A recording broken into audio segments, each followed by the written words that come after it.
और इस बीच एक बड़ी खबर आ रही है, वो पहले आपको बता दें। जैसलमेर में सेना का सबसे बड़ा युद्धाभ्यास चल रहा है। 15 नवंबर से चल रही वॉर ड्रिल का आज अंतिम दिन है। पाकिस्तान बॉर्डर पर वॉर ड्रिल से खलबली मची हुई है। रक्षा मंत्री राजनाथ सिंह इस कार्यक्रम में शामिल होंगे और बताया जा रहा है कि पहली बार पाकिस्तान बॉर्डर पर नई तकनीक से वॉर ड्रिल हो रही है। तो ये बड़ी खबर आपको बता रहे हैं और आज अंतिम दिन बताया जा रहा है और खुद रक्षा मंत्री भी इस कार्यक्रम में शामिल होंगे। पाकिस्तान बॉर्डर पर सबसे बड़ा युद्धाभ्यास, भारतीय सेना की सबसे बड़ी वॉर ड्रिल। वॉर ड्रिल से पाकिस्तान में मची खलबली। नए अंदाज में 30,000 जवानों का युद्ध कौशल। राजस्थान के जैसलमेर में 15 नवंबर से एक ऐसा युद्धाभ्यास चल रहा है जिसकी वजह से पाकिस्तान की नींद उड़ी हुई है। हर देश समय समय पर युद्धाभ्यास करता रहता है, लेकिन भारत के इस युद्धाभ्यास से उसके दुश्मन देश बौखलाए हुए हैं।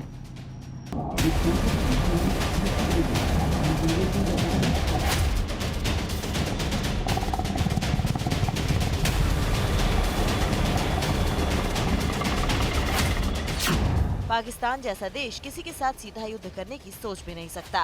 वो सिर्फ भीख में मिले हथियारों के दम पर भारत में घुसपैठ करने की साजिश रचने तक ही सोच सकता है।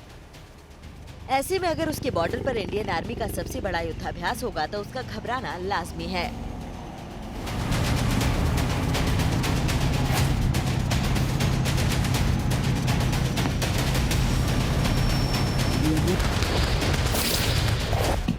ऐसा पहली बार हो रहा है जब नई टेक्नोलॉजी का इस्तेमाल करते हुए पाकिस्तान बॉर्डर पर भारतीय सेना ने सबसे बड़ा युद्धाभ्यास किया।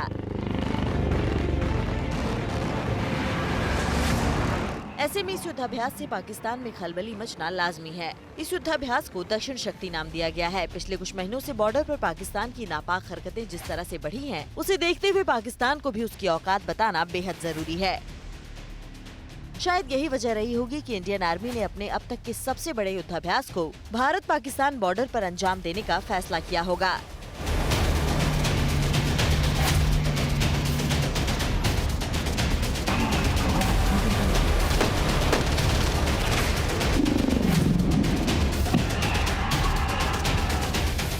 थार के रेगिस्तान से लेकर कच्छ के रण तक युद्धाभ्यास किया जा रहा है।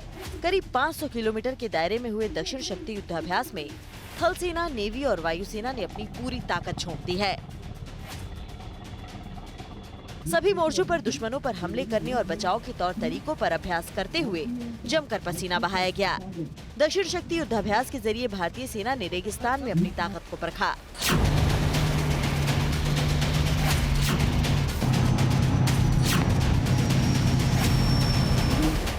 बदलते समय के साथ युद्ध की तकनीक में बदलाव बेहद जरूरी है और इस युद्धाभ्यास में नई तकनीक का जमकर इस्तेमाल किया गया। इस वॉर ड्रिल में कम समय में दुश्मन पर जवाबी हमला करके उसके स्ट्रेटेजिक पॉइंट पर कब्जा करने की रणनीति पर फोकस किया गया। इंडियन आर्मी के सबसे बड़े युद्धाभ्यास के कुछ पहलुओं पर एक नजर डालते हैं। युद्धाभ्यास में 30,000 जवानों ने हिस्सा लिया। आर्मी, नेवी, एयरफोर्स के अलावा कई एजेंसियां शामिल हुईं। कोस्ट गार्ड, बीएसएफ, पुलिस और इंटेलिजेंस एजेंसियों ने हिस्सा लिया।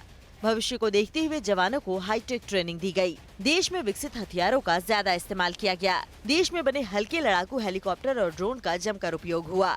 दुनिया के अधिकतर देश अब परमाणु हथियारों से लैस हैं। ऐसे में अगर परमाणु शक्ति से लैस देशों के बीच जंग हुई तो बाजी वही मारेगा जो कम समय में दुश्मन को करारा जवाब देने का दमखम रखेगा।